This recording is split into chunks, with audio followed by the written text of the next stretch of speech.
Sir ముందుకు వెళ్ళమా కిషోరు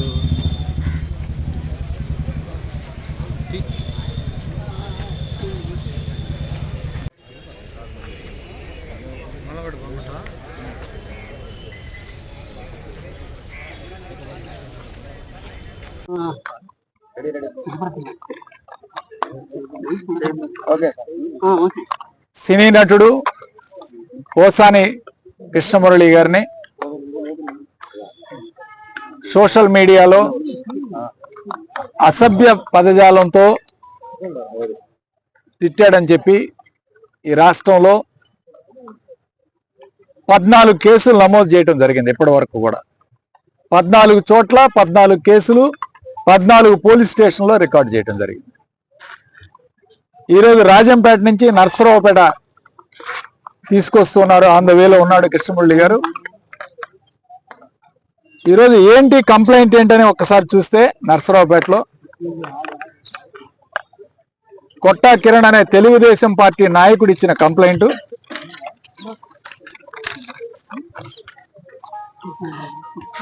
పదకొండు 1/1/2023 తేదీన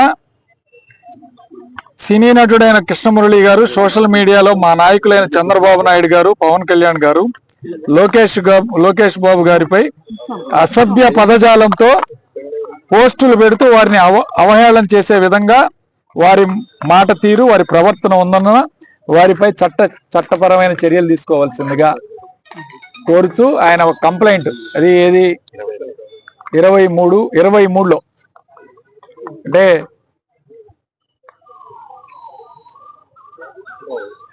ఇవన్నీ కూడా ఇప్పుడు ఏ సెక్షన్ కింద పెట్టారంటే 504, 67 IT, ఇవన్నీ కూడా 7 సంవత్సరాల లోపు శిక్ష పడే విధంగా కేసులు. కానీ దీనికి మామూలుగా 41 నోటీస్ ఇచ్చి ఇంటికి పంపించే కేసు. కానీ చంద్రబాబు నాయుడు ఒప్పుకోవటం లేదు, లోకేష్ బాబు గారు ఒప్పుకోవటం లేదు, పవన్ కళ్యాణ్ గారు ఒప్పుకోవటం లేదని 14 కేసులు పెట్టి 14 రోజులు 14 స్టేషన్లో తిప్పాలని తెలుగుదేశం పార్టీ నిర్ణయం చేసినందువలన ఈరోజు ఆయన్ని రాజంపేట నుంచి నర్సరావుపేట తీసుకురావటం, రేపు మళ్ళీ బాపట్లలో పీటీ వారెంట్ వేశారంట, రేపు బాపట్ల తీసుకెళ్ళటం, అక్కడి నుంచి దాదాపు మిగిలిన 11 స్టేషన్లు కూడా తిప్పే విధంగా పెట్టారు. ఇది మరి ఎవరి రాజ్యాంగమో తెలియదు, భారత రాజ్యాంగమా లేకపోతే లోకేష్ రాజ్యాంగం నడుస్తుంది ఈ రాష్ట్రంలో, ఒక్కసారి ప్రజలు అర్థం చేసుకోవాలి. 7 సంవత్సరాల లోపు శిక్ష పడే వాటన్నిటికి కూడా 41 నోటీస్ ఇవ్వాలని చెప్పి సుప్రీంకోర్టు ఆర్డర్ను కూడా పక్కన పెట్టి కేవలం వాళ్ళ ప్రభుత్వం ఉంది కదా అని ఇంత దురాగతంగా, ఇంత అన్యాయంగా ఈరోజు ఒక వ్యక్తి మీద, సరే ఒక వ్యక్తి అన్నాడు మాట్లాడినాడు అనుకోండి, ఒక స్టేషన్లో ఒక కేసు పెడతారా, లేకపోతే 14 చోట్ల 14 కేసులు పెడతారా? ఇది ఎక్కడ న్యాయం అండి? 14 చోట్ల 14 కేసులు పెట్టే విధంగా ఈరోజు ఈ రాజ్యాంగాన్ని ఇంత దుర్వినియోగం చేస్తున్నారే, ఎంత అన్యాయంగా ఈరోజు ప్రవర్తిస్తున్నారు చంద్రబాబు నాయుడు, లోకేష్ గారు. పోలీస్ యంత్రాంగాన్ని అంతా కూడా వాడుకుంటూ ఈరోజు ఇలాంటి తప్పుడు కేసులు పెట్టించి, అది కూడా FIR కూడా కేవలం అసభ్య పదజాలంతో తిట్టాడని మాత్రమే రాశారు. అంతకు మించి ఎవిడెన్స్ లేదు, దానికి సాక్ష్యాలు లేవు, ఎక్కడా లేదు.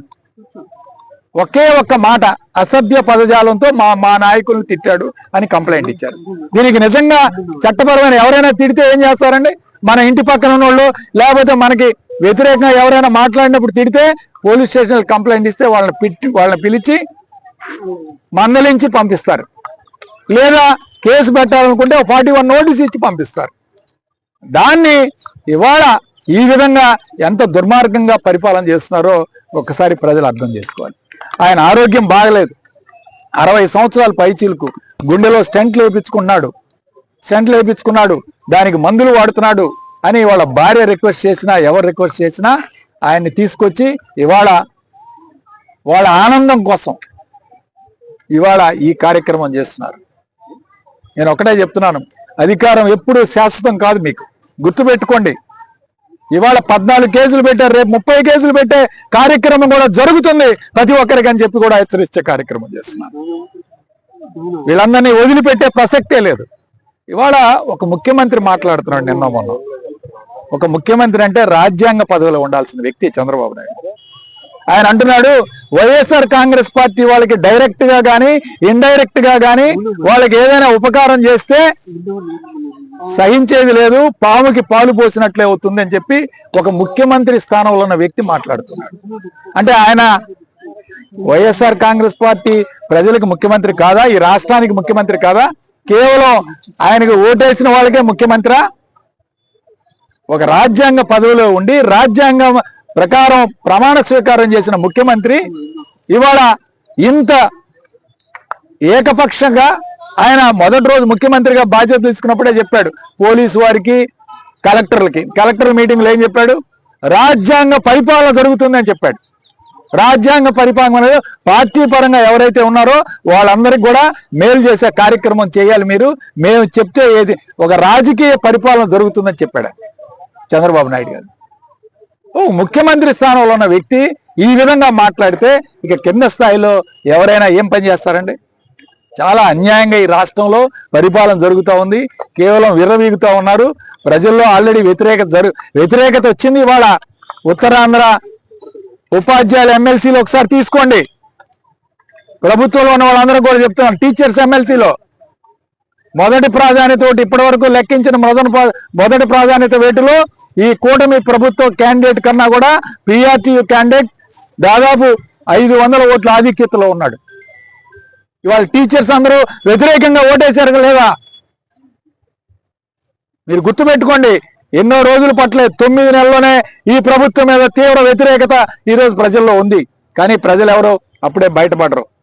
చాలా సమయం ఉంది కాబట్టి ఖచ్చితంగా మీరు ఒళ్ళు జాగ్రత్త పెట్టుకొని మీకు అధికారం ఇచ్చారు కదా అని మీరు ఇష్టం వచ్చినట్టు కేసులు పెట్టే కార్యక్రమం చేసి ఎప్పుడో 23లో పెట్టిన కేసులు 22లో కేసును పెట్టు, ఈరోజు రొంపచర్ల పోలీస్ స్టేషన్లో కూడా 23లో పెట్టిన కేసు బయటికి తీసి వాళ్ళు ఓపెన్ చేశారు. ఇవాళ కేసులు పెడితే మీరు రాజీ చేసుకుంటారా లేదని ఒక డిఎస్పీ స్థాయి, ఎస్పీ స్థాయి పిలిచి వార్నింగ్లు ఇచ్చి వైఎస్ఆర్ కాంగ్రెస్ పార్టీ వాళ్ళ చేత రాజీ చేయించుకునే కార్యక్రమం చేస్తూ ఉంటారు. వాళ్ళని భయపెట్టి భయాందోళనకు గురి చేసి ఈ విధంగా ఈరోజు అధికారంలో భయపెట్టాలి, వైఎస్ఆర్ కాంగ్రెస్ పార్టీ నాయకులను భయపెట్టాలి. వల్లభనేని వంశీని అరెస్ట్ చేశారు, ఆయన్ని పీటీ వారెంట్ మీద తీసుకెళ్తున్నారు. పోసాని కృష్ణమురళి, మొన్నటిదాకా సోషల్ మీడియా సుధారాణి. ఈరోజు ఒకటే చెప్తున్నాను, ఎవరు భయపెట్టడానికి ఇక్కడ ఎవరు లేరు. వైఎస్ఆర్ కాంగ్రెస్ పార్టీ నాయకులు కానీ కార్యకర్తలు కానీ అందరూ కూడా ధైర్యంగా ఉన్నారు. ఖచ్చితంగా వైఎస్ఆర్ కాంగ్రెస్ పార్టీ మళ్ళీ అధికారంలోకి రావటం ఖాయం. ఖచ్చితంగా వీళ్ళందరికీ కూడా బుద్ధి చెప్పడం కూడా ఖాయం అని చెప్పి ఈరోజు హెచ్చరిస్తూ పోసాని కృష్ణమురళి గారు ఈరోజు నర్సరావుపేట రానున్నందున ఈరోజు అందరూ కూడా ఈరోజు లాయర్లు అందరూ కూడా ఇక్కడ ఉన్నారు. ఖచ్చితంగా ఆయన బెయిల్ కోసం మేము ప్రయత్నం చేస్తాం, బెయిల్ తీసుకునే కార్యక్రమం కూడా చేస్తాం. అందరి సహకారంతో ఖచ్చితంగా వైఎస్ఆర్ కాంగ్రెస్ పార్టీ ఆయనకు అండగా నిలబడుతుందని తెలియజేస్తూ సెలవు తీసుకుంటాం.